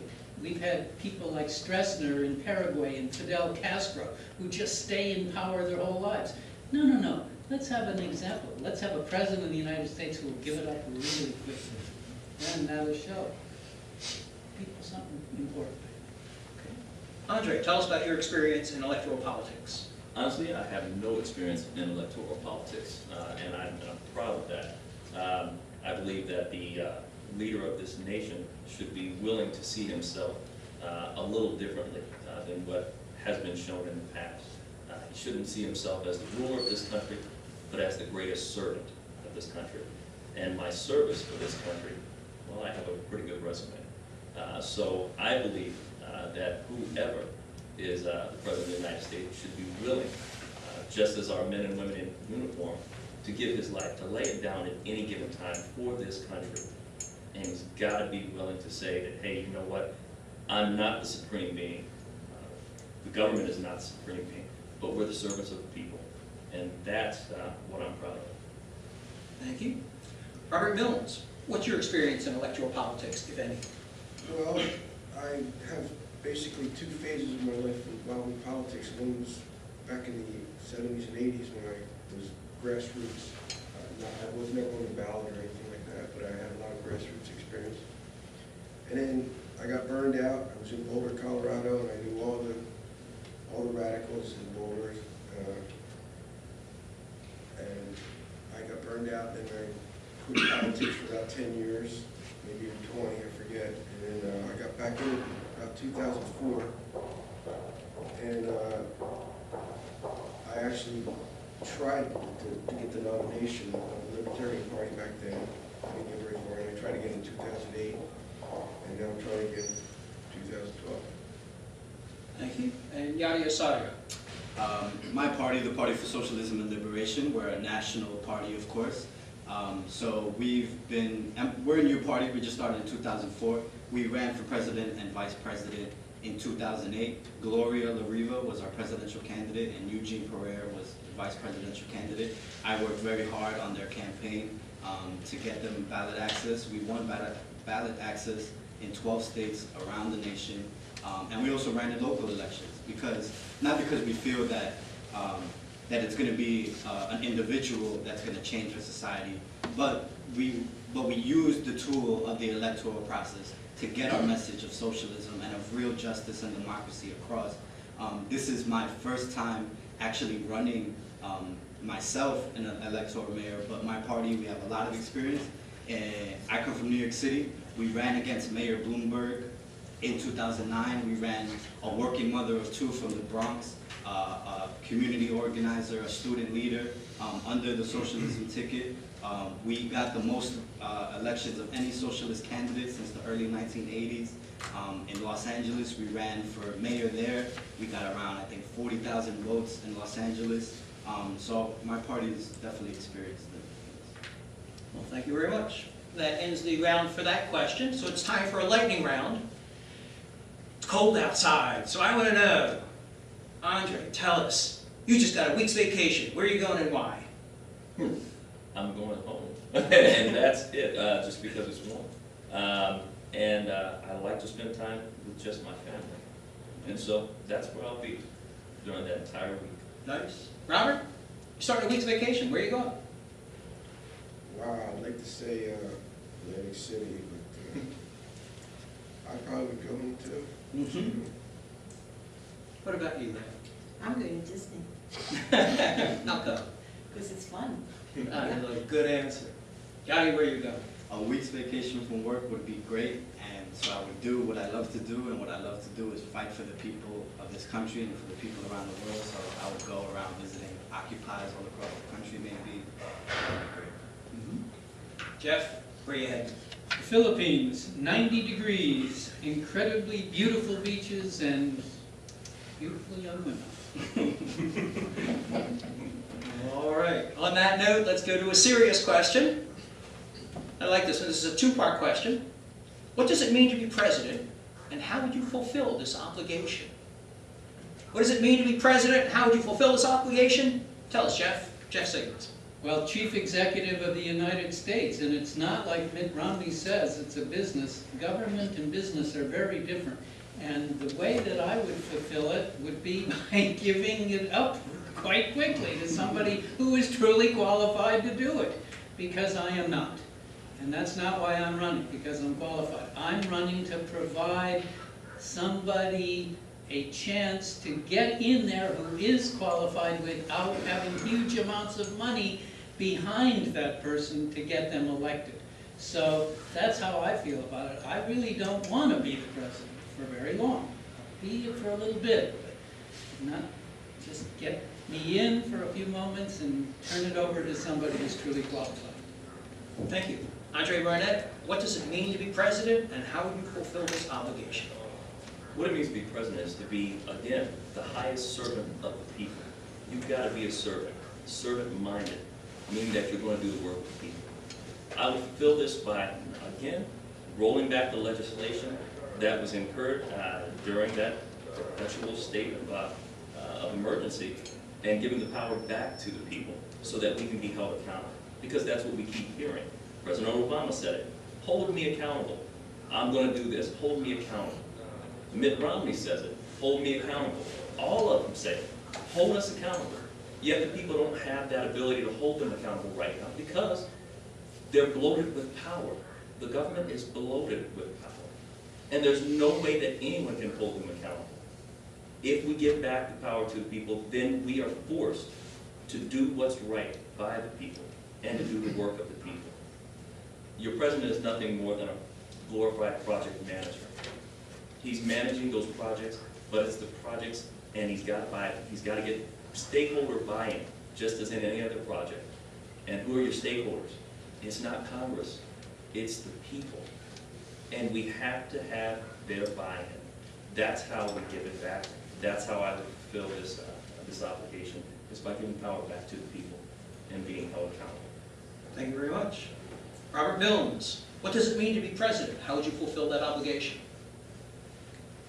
Well, it means, to be president means to be, at the same time, a civilian leader of the American people and also the military leader of the American people.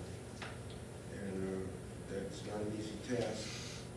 And it also means what do you want to do with this power that you have? And that's all an election is who gets the power.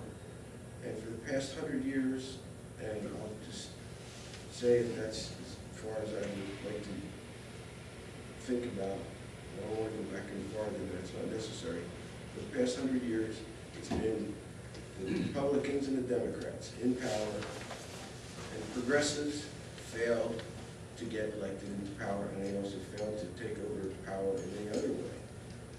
So, what to do with the power, where to lead the United States, what to do with, how to solve problems with this power, what to do with it. That's the most important thing about being president. Thank you very much. Dario Rosario, tell us, what does it mean to be president, and how would you fulfill this obligation? I think it's very clear, and has been throughout all the past presidencies, that the president is really, I think somebody mentioned it, nothing but a manager of the affairs of the owning class in this country, the people that really have power in this country. And I think currently and unfortunately, that is what it means to be president of the United States. Because what is a leader supposed to do? Provide for their people. How do we make a living in this country? By working, by having jobs. But how are jobs produced under a capitalist system? jobs are only produced under capitalism if somebody feels it is profitable to hire somebody. Nobody hires somebody in order to lose money. And that's a losing situation for the people that are forced to live in this country. So I don't aspire to be president of the United States. I aspire to be president of a different country, a country where we throw out the people that don't work. We throw out the owning class, the 1%, and we focus on ourselves. And I'm not trying to be divisive. I'm just saying these people don't give a damn about us. What they do is they work us to the bone till we die. I mean, I don't blame myself for not trying to represent them. I'm representing the working people of this country. Leah Lax, what does it mean to be president? How will you fulfill the obligation? Exactly what it says when you swear in to become president, to protect the Constitution and the United States of America with the people.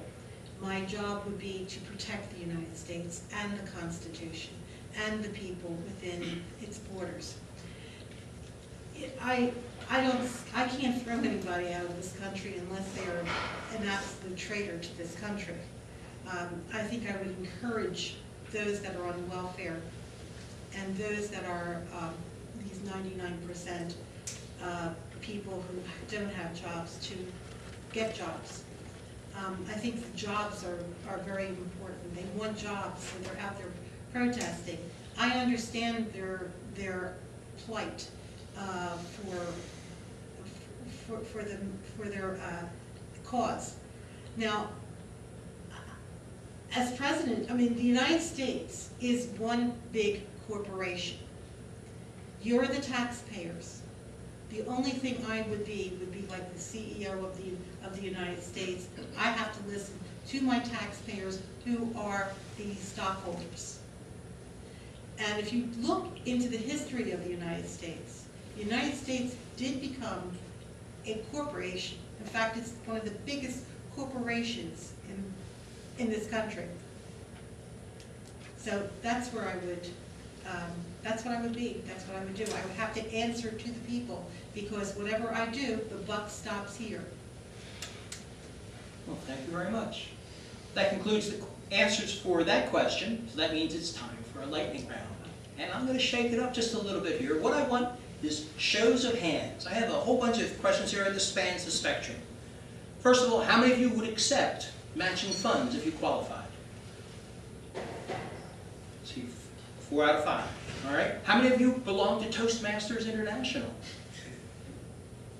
None of you. Well, just for the audience's benefit, Toastmasters is an international organization where you learn public speaking and leadership skills.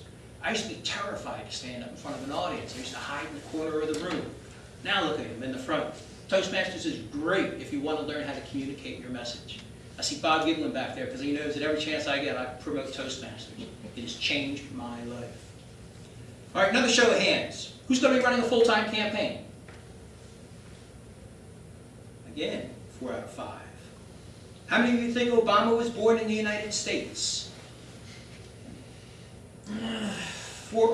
Grudgingly 4 out of 5. We're getting better. And how many of you do not like shows of hands? There you go. All right, then I won't do it anymore. Well, 2 out of 5, democratically speaking, I guess I'm allowed to keep on doing it. Sure do. If I believe in that. All right, let's get into a more serious question. And this is a long one. We're all tired of the corrupt rule of the major parties. So how can the people unite to obtain a government which represents the people? Andre Barnett, how can we get that kind of a government? Well, again, it's got to be your leadership. It has to be someone coming out and saying, listen, I'm not going to be divisive in nature. I'm not going to talk about the 1% or the 99%. I'm talking to everybody. I'm not going to talk about, hey, you know what, you're not promoting job growth. I am. I'm not going to talk about any of the other people at this table or any other candidates as being the wrong person or of the wrong party or what have you. We have to get rid of that divisiveness. All of the division in this country is what's keeping us from having a united front. And that's how we're going to get by this. Next, we're going to have a leader that says, okay, now we're going to work towards unifying this country in every aspect. Now, I don't want to say, you know, we have to be united in our religious aspect or anything like that, but we have to be united in our love of this country. It used to be that during the Vietnam War, everybody put in, and you'll hear them talking about this so much right now, everybody did their part. Everybody, or I'm sorry, in World War II, excuse me, everybody did their part. They gave money, what they could. They collected recyclables. You know, they really put in their time and their effort. They donated. They gave of themselves. We don't have that anymore. People are not willing to do what it takes to benefit everyone anymore. It's all out for ourselves. And that's based on our society. Everyone has got to scrounge for everything that they can right now. And we can't be unified if everyone is tearing at the throats of everyone else. Until we get to a point where we can all say, okay, I'm ready to work with you. If you're ready to work with me, we're not going to have a unified country. Thank you very much. Robert Milnes, read the whole question again. We are all tired of the corrupt rule of the major parties. So how can the people unite to obtain a government which represents the people? That's right up my alley. Shoot. Well, we're all tired of, well, I can't say we're all tired of the Democrats and Republicans, but a lot of people are. I think a majority of people are, and the polling reflects that. We're tired of the Democrats and Republicans because they just seem to perpetuate status quo. There's very little change. It's like make things a little bit better because the economy almost forces people to make it better. So what would happen with a progressive government, with the libertarians being a counterbalance, is we have the alternative, a viable alternative to the Democrats and Republicans. It's the third alternative. Remember the Star Trek movie, or show, the episode where Captain Kirk said, Mr. Spock, I want that third alternative. That's the third alternative, is a progressive government with the libertarians as counterbalance. Thank you. Gotti Osorio, let me repeat the question. We are all tired of the corrupt rule of the major parties. So how can the people unite to obtain a government which represents the people? And I think this is right up your alley. Well, I think, you know, the question says we are all united in being tired of these third parties, but it's kind of exaggerative. There's a large section of the population, as Mr. Mills says, that would be rightfully so. So how do we unite that large section of the population? And I think the answer is we need a movement. We need a third party or a movement with leaders that can speak on the issues that these people are tired of. And what is that? Get money out of politics. We want jobs, housing, and healthcare to be a right. I think these are things that that are unifying. What else? We want full rights for women. You know what I mean? The right to choose. These things may seem divisive for some, but I think if we look at the polls, like you mentioned, the Wall Street Journal and NBC just had a national poll where they polled both Democrats and Republicans, and the question was, who is responsible for this economic crisis? And they both, at equally the same margins, they said that Wall Street is responsible for the economic crisis. So I think we need a movement like my own, like the Party for Socialism and Liberation, that says that Wall Street is not with us, that they're actually not benefiting us, but actually robbing us of our livelihood and the potential to lead really nice lives. Well, thank you. Leolax, I'm going to read this question because I like this question. I don't know, I get this out of the audience. I just like questions like this. We are all tired of the corrupt rule of the major parties. So how can the people unite to obtain a government which represents the people? I agree. I'm tired of the corruption. Amen. That's what I like. I think what we have to do is take a hard look at who is in office and give them a pink slip. You have people, you have to find out what earmarks, who voted, who wrote earmarks, who put it in, and who did the pork bellies. We had a candidate, I'm going to go to the Republican side, Michelle Bachmann, who said, oh yeah, I wrote pork bellies, but I don't do that anymore. And my father-in-law owns a farm, but he's deceased, but we're getting money for the farm. I'm not doing that anymore. And her husband, who owns a psychiatric ward, or a psychiatric clinic, sent all his people to continuing education classes on a pork belly and an earmark, because they got the money, but the other clinics didn't get the money because Bachmann passed the bill. But she doesn't do that anymore. And she's going to be running now for senator because she pulled out of the presidential race. You have to look and see who your candidates are. You have to investigate what did they do, how they did it, and where they stand. If you're going to vote the same people in all the time, you're going to get the same thing. You have to clean house from the top down to the bottom, including your judges. And I'm not asking for, is that, I can keep going? 30 seconds, okay. I'm not asking for a revolution. I'm asking, you have to look and see what is out there and stop it. It's your responsibility. You're the voter. Thank you very much. Jeff Siggins, can I read the question again? Oh, please. Thank you. We are all tired of the corrupt rule of the major parties. Amen. So how can people unite to obtain a government which represents the people? Well, it's interesting, this question. I love this question, by the way. I was walking in the Broadway area with my friend Ben and his camera, and was going up to people on the lines. And I said, do you like what's going on in politics right now? And a woman said, nobody does. And I think that really answers it. Nobody likes what's going on. I remember a Mike Douglas interview with Gore Vidal, where he said, Gore, tell me about politics and the political parties. And Gore Vidal said, there's one political party. It has two wings, the Republican wing and the Democratic wing. He said, I call it the property party. Now that was in the 1970s he had that insight. And it has gotten worse and worse and worse. And that's where we are today. We have just been overwhelmed by the amount of money necessary to win the office of a candidate for any elective office now.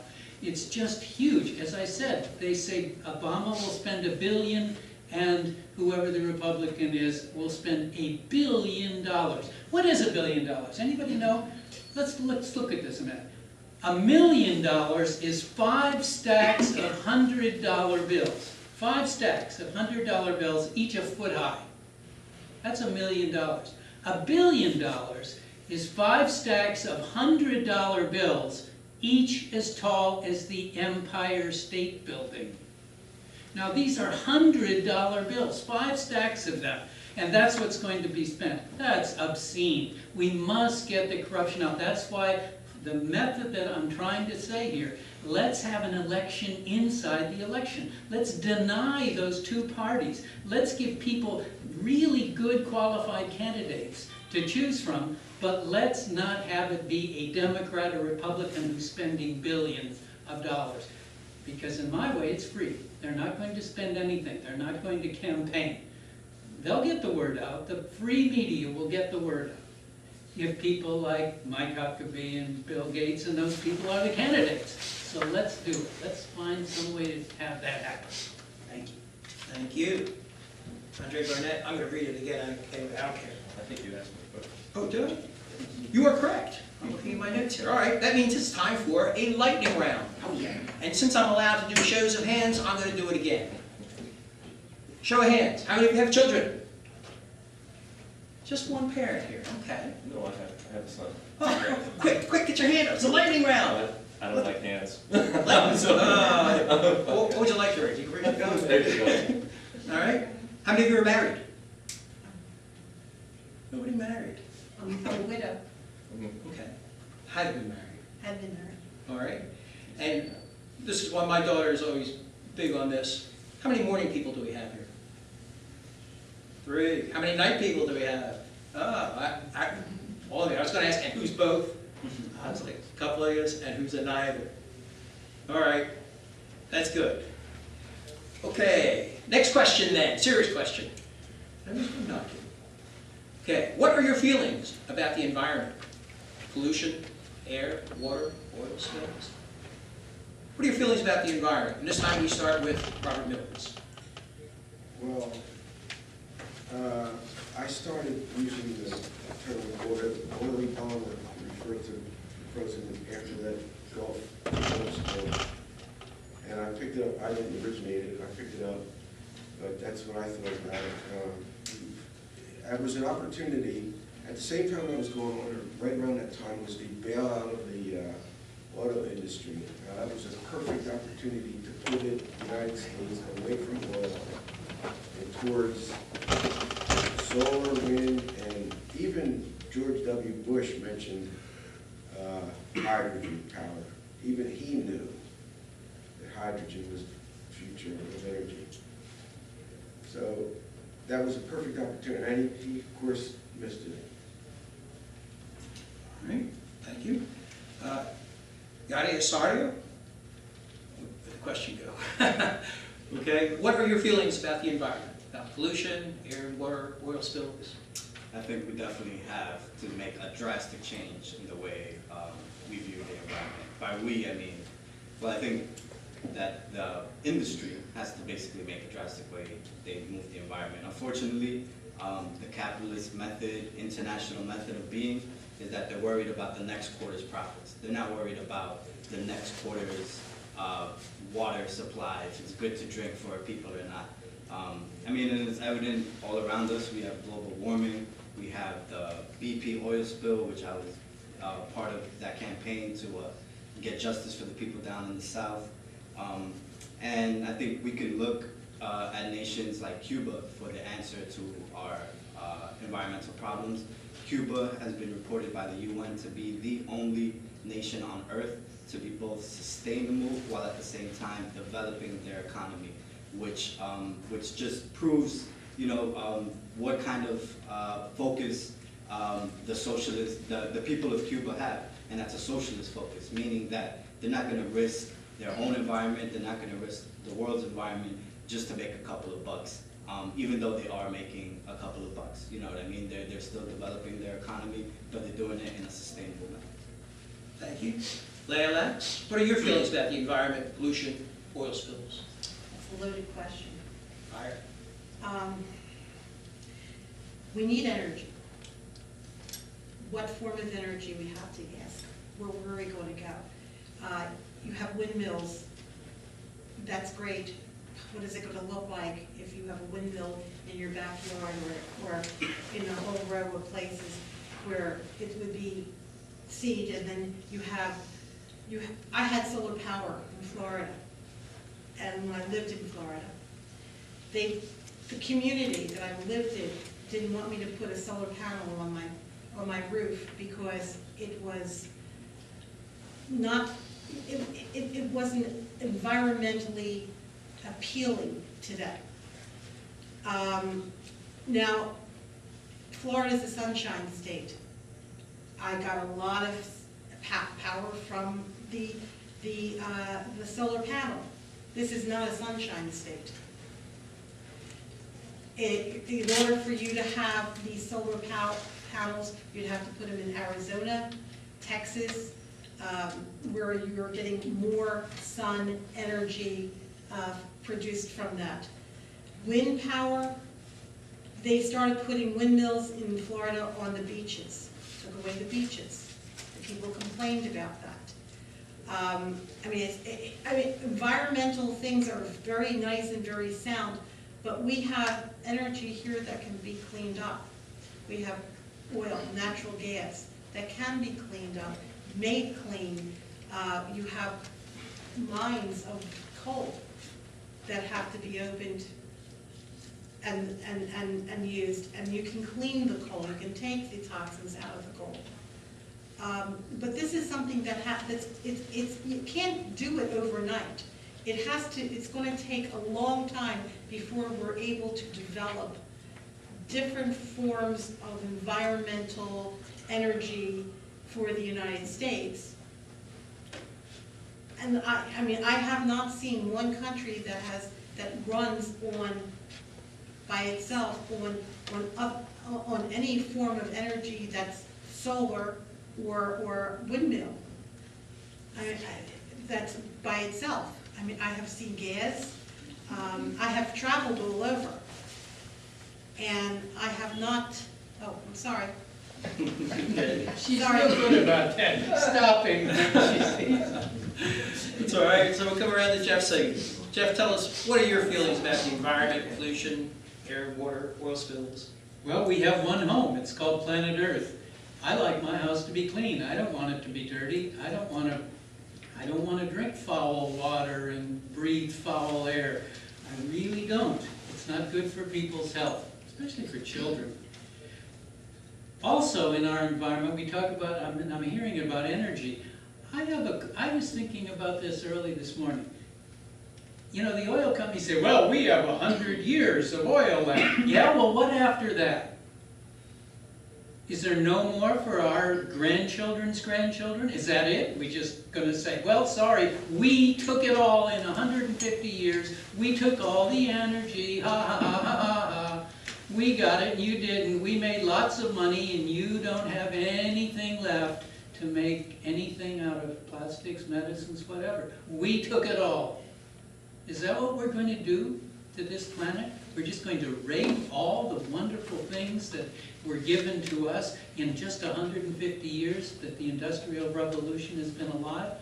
I think we have to find different ways, folks. I just think we do. And I'm very sad about what's going on in the environment. And I thank Al Gore. I must say that his movie, The Inconvenient Truth, really got people thinking about it. And I know a lot of the Republican folks hate that movie so much because it's really against their profits. But we have to stop thinking about just profits for a few people and good air and good water and good land for all people. Because we're all sharing this same small planet. It's not real big. It's quite small, actually.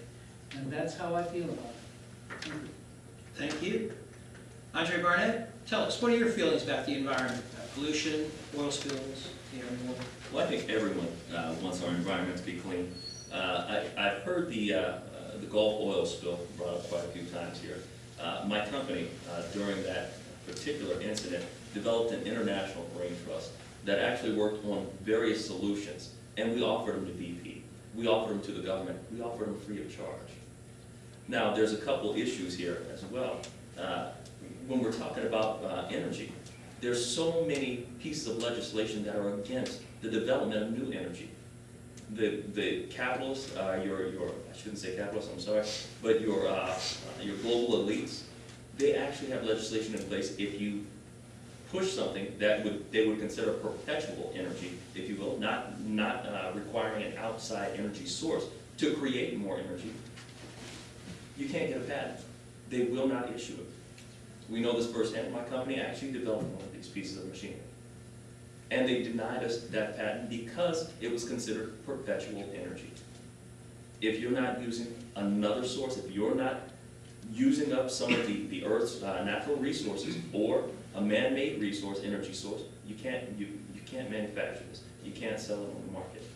We have to take a long look at what we're doing as a country. Again, we need to be in the interest of America. We need to be thinking about what's in the best interest. And that's not what our government is doing right now.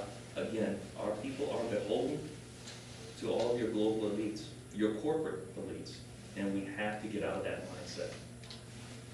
Thank you. If I'm keeping proper track, I think that wraps it up for that quote. We got a 30-second one? 30 seconds, Bob. Okay. So I just want to address, I mean, it was interesting to hear everybody's statement about how we need to change things, but the fact is that we need to change things right away. Our Earth is in a crisis, and we won't have, I don't know if when I grow to be 65, what there will be left. What there will be left to do in this country. And I think it's really telling that your story about not being able to get a perpetual energy model into Congress or whatever, it just shows the power that capitalists really have. They own industry. We don't own industry. We don't elect these capitalists. They are just there. So I think socialism, we can look at Cuba. You were asking, there's no country that has used solar power. I think we could look at Cuba as a model of socialism, as a model of how we can really save this planet. And we need to act now. We can't wait until it becomes profitable, because that's what people are waiting for, until it becomes profitable. And that's not what socialism is about. We put people over profits. We put the environment over profits. Leah has her 30-second card up. So Leah, you get 30 seconds to rebut. I agree with you that it's held in the Senate and it's held in Congress. Congress has put, congressmen are the oil barons, and they're the elite of the energy. And what you have, again, we're going back to, you have to see who they are, who these people are. As far as Cuba is concerned, Cuba also has old cars that are laying in the street that have not been fixed. And the economy in Cuba hasn't even moved since the time of Fidel Castro. Now maybe his brother has moved it along a little bit better, but it has not. People are leaving Cuba. They're dying to get out of Cuba to come to the United States for freedom.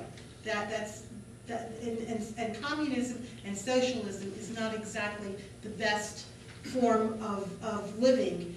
Socialism, you're under a rule that you cannot, that you have to listen, and you have no freedom whatsoever, no freedom of speech.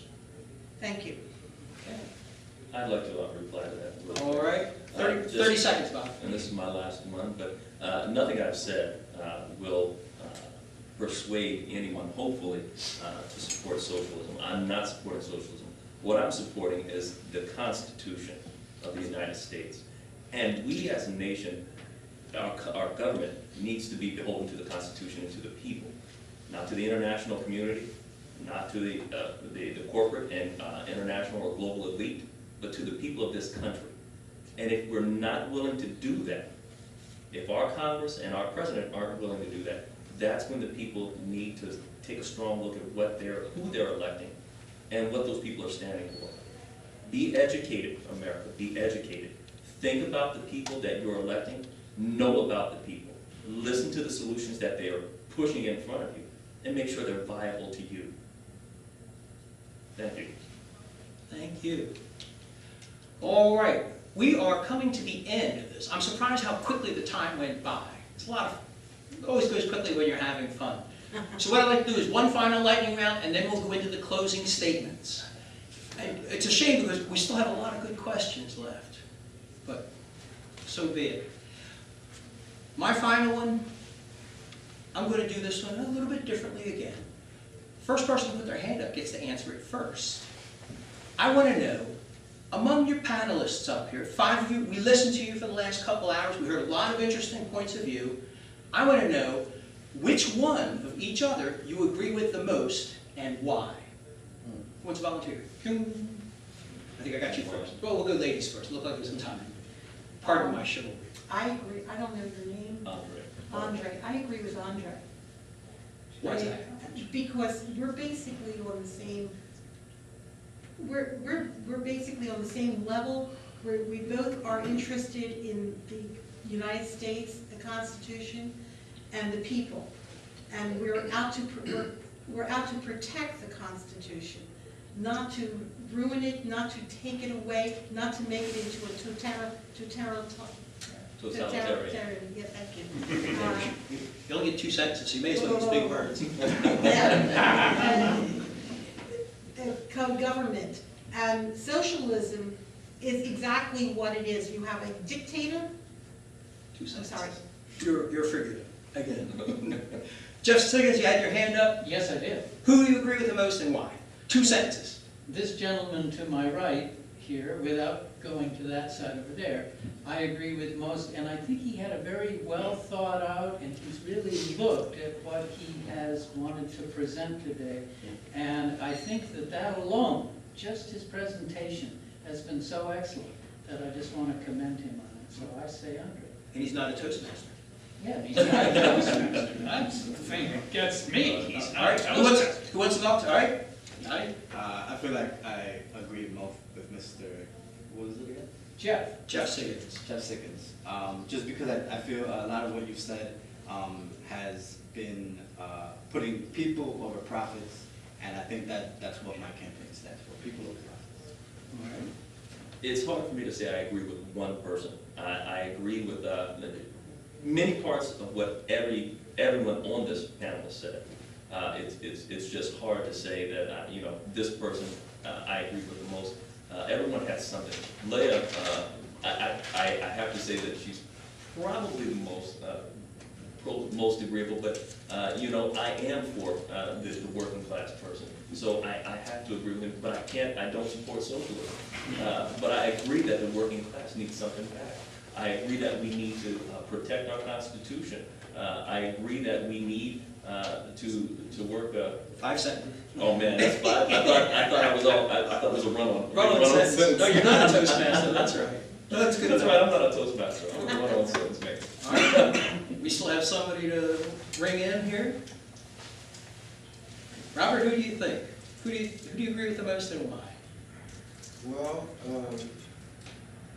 Jeff over there. Jeff Siggins? Yeah, he says his whole family's Republicans, and I haven't figured out whether he's an independent, but we're on the political spectrum does he fit in? I haven't figured that out yet. All right. I think that does it. So what we're going to do is we're going to shift to the closing statements now. And what we're going to do is we're going to keep the same order as the opening statements, because typically the person who speaks first has the greatest advantage in the opening statements, and the person who speaks last has the greatest advantage in the closing statements. So we're going to keep the same sequence, and for the first closing statement, let me call up to the podium Jeff Siggins. 2 minutes. 2 minutes, okay. Podium's this way. He gets a prop. He gets a prop.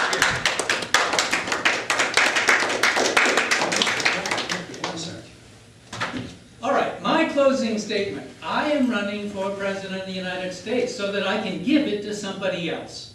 That's what I'm trying to do. Give it to a qualified person. Now, I have written a book. It's called Me for President and Pope.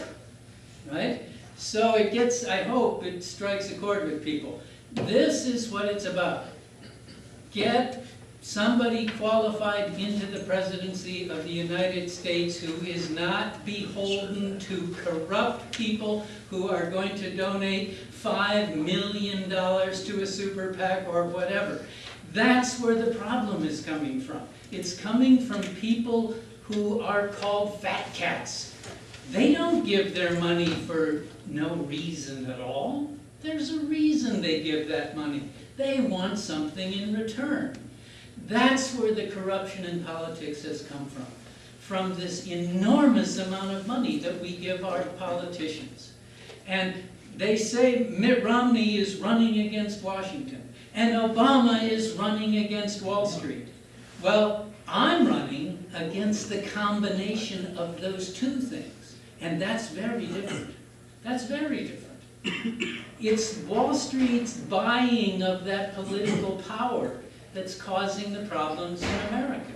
You and I, if you're a billionaire, I'm talking wrong. But if you're just a normal person who doesn't have $1 billion, you're probably not as influential as those people who do have that money. And that to me is wrong. One man, one vote. That's what it should be about. Now those 5 evil men, and I say that word evil, has caused this cycle to be the way it's going to be. Their names are John Roberts, Samuel Alito, Anthony Scalia, Clarence Thomas, and Anthony Kennedy. They voted for this Citizens United that's going to create such terrible politics this cycle. They are going to buy ads, these 2 candidates, and trash each other so terribly that America's going to be throwing up a lot. We're going to hear awful things about the other person. Why can't we hear good things? Let's have a good campaign. Let's have good people up there. Let's have people we respect and we know. And a word that is not used in politics, love. I'd like to bring the word love back to politics. I think people should love each other. We're fighting in America, folks. We're trashing each other. If you go on the web and you read the comments about other people, it's just sad what we're saying about each other. I would like to bring love back to politics, and that's what I'm trying to do. Thank you very much, all of you.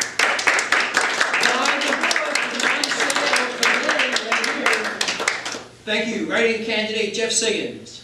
Next up to give his 2 minutes closing statement, independent candidate Andre Barnett. Thank you so much. You're welcome. I'm Andre Barnett. I'm running for president. America, I want you to be educated. Educate yourselves on all of the candidates that are before you. Educate yourself on their policies, on everything that they're proposing. Demand that they actually have a conversation and a debate about the issues. Not just negative campaign ads, not just a negative campaign in general, degrading and tearing each other down, and really covering up the true issues that are in America right now. We've got to be united. We have to be strong. You have to be hopeful. But most of all, again, you have to be educated. If we are not educated, we can't make educated decisions. That just means you're letting everyone else give you your opinion. I, as a candidate, believe that we need to give the people back this office. Though I'm not running not to be president, I am running to give it back to the people of this country. This country deserves that. They deserve the respect, and they deserve the work required to be in this office. They need a sacrifice. And that sacrifice is not just by the American people that needs to be made, but by its leadership. They have to sacrifice their egos and their desire to sustain their positions.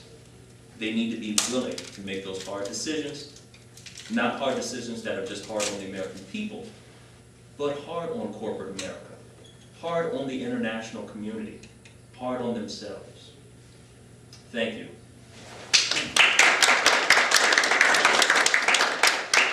And thank you, independent candidate Andre Barnett. Next up for 2-minute closing statement, the Libertarian candidate Robert Milnes.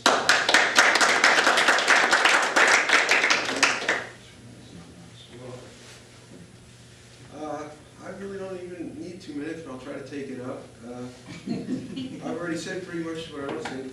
There's 3 websites that are particularly relevant to what I'm trying to do. My campaign website, robertwmilnespresident.com, the Boston Tea Party, .us, and Independent Political Report. If you want to know what's going on in my campaign, take a look at those 3 websites. And now that the Boston Tea Party nomination has been, well, the election is happening now that the nominees in some kind of hot water. The next focus is going to be on the Libertarian Party website and the Green Party website. I personally don't have any hope that the Libertarians are going to do anything constructive. It's like last time. But the Green Party has some potential, and I'm going to try for the Green Party nomination. So there's the 3 websites, the main websites, plus the other 2, the LP and the GP. The other thing I would say is the Progressive Party was started by Theodore Roosevelt in 1912. Then there was another progressive that tried for the presidency, I believe it was 1924. I think his name was La Follette. And in 1948 there was another try. I forget the man's name. But the idea is that the Progressive Party has failed to win elections, but they came the closest in 1912. That's what we have to see what happened in 1912 and to do a little bit better. And that's what my strategy has been designed to do. I think we can do it. Teddy Roosevelt lost by about 8%. And Eugene Debs, the socialist, got 6%.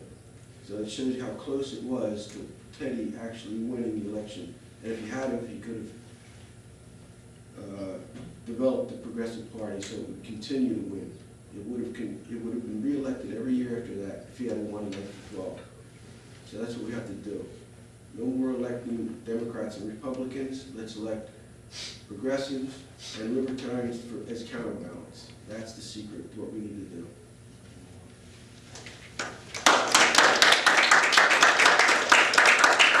Libertarian Robert Mills, thank you very much. And now for his closing statement. 2 minutes. We call it for the Party for Socialism and Liberation, Yadi Osario. How do I do with your name? Thank you, sir. So, my name is Jadi Osorio. I'm actually the vice presidential candidate. The presidential candidate, Peter Lindsay, could not be here. She lives out in Los Angeles, so I'm here representing.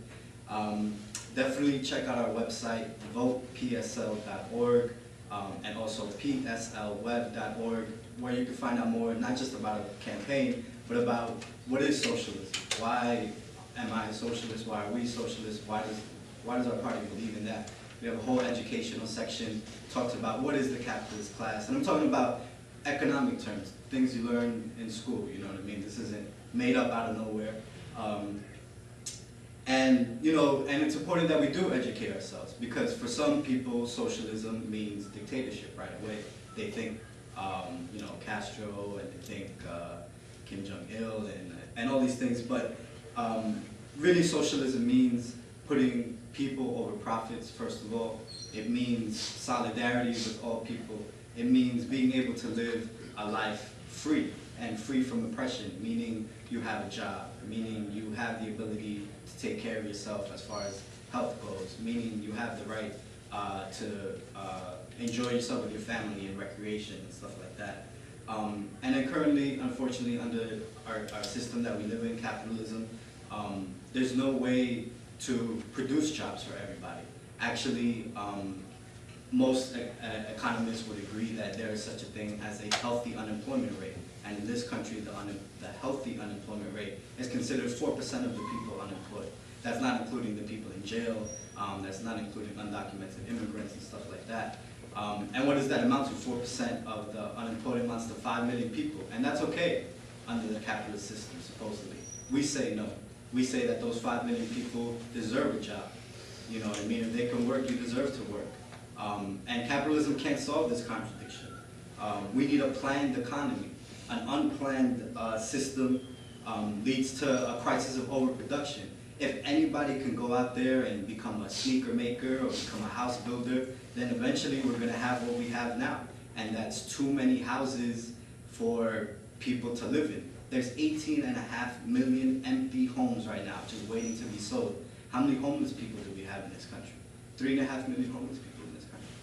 18.5 million empty homes just sitting there chilling. And none of the candidates that are afraid of the word socialism are going to say that those landlords have no right to those houses.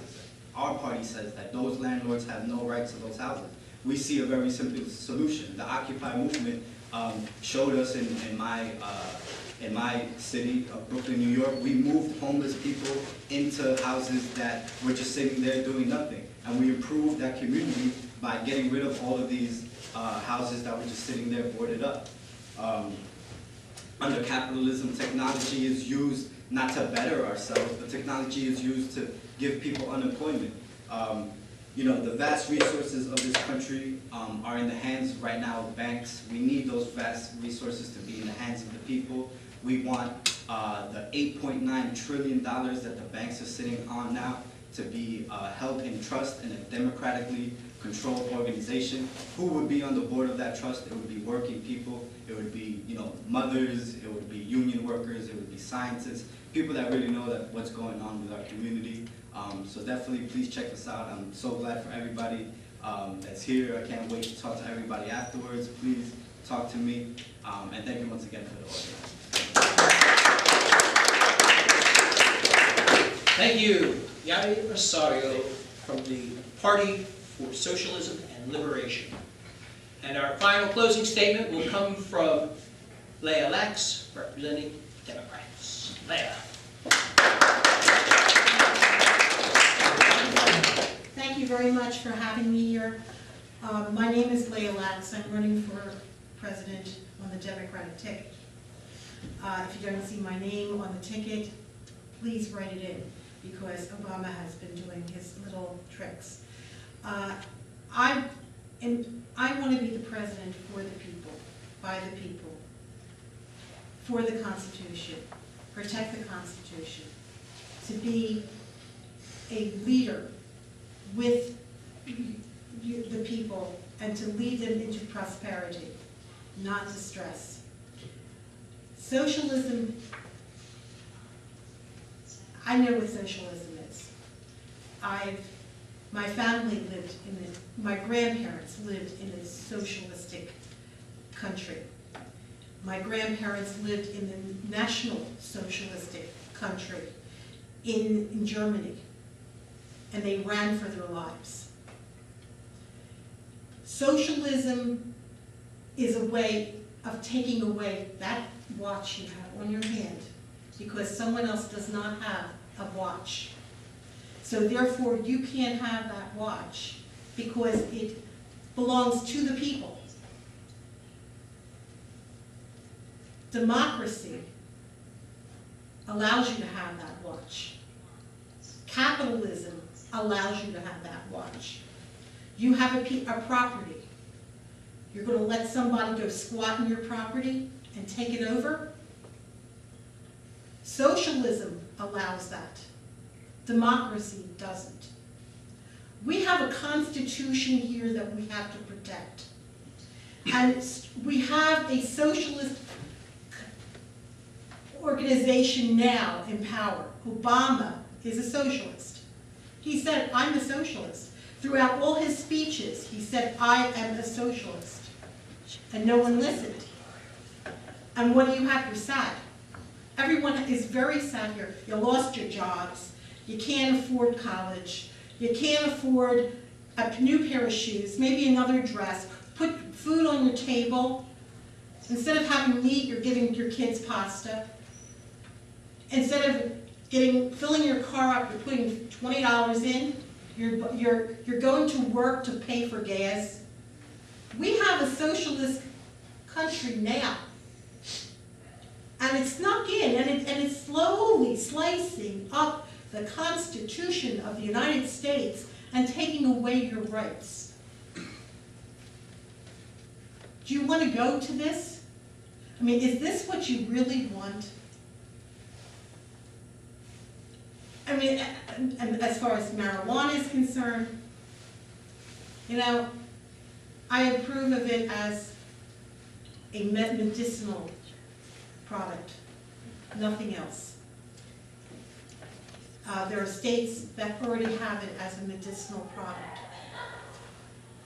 And that's who I am. I am Leah Lax. I want to be your president.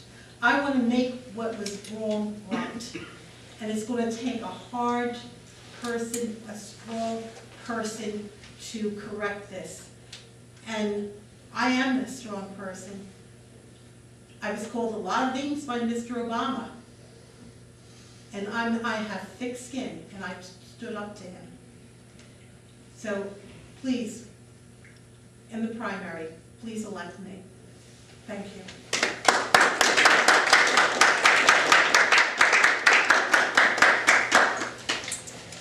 With that, we now come to the conclusion of our Regional Alternative Political Candidates Forum.